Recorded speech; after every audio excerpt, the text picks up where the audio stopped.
À Saint-Hilaire-de-Loulay, en Vendée, un ingénieur a créé une nouvelle matière biocomposite à base de lin et de plastique végétal.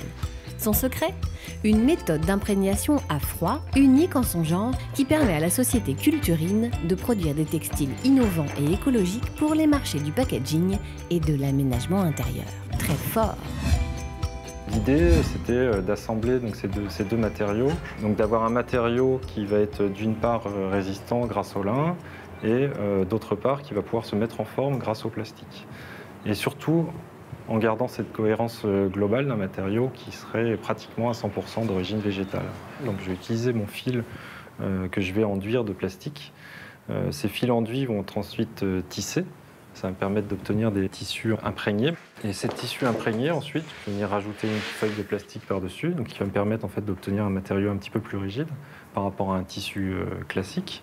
Je vais même pouvoir rajouter du plastique finalement sur les deux faces aussi, ce qui va me permettre d'avoir encore un petit peu plus de rigidité. Et puis ces produits-là, après, on va pouvoir les plier, on va pouvoir obtenir des formes, obtenir des produits qui vont être de plus en plus rigides juste par des jeux de plis.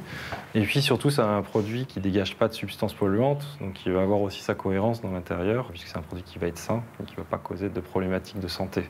Et au-delà de ça aussi, donc un matériau écologique en fin de vie qu'on va pouvoir, par exemple, composter.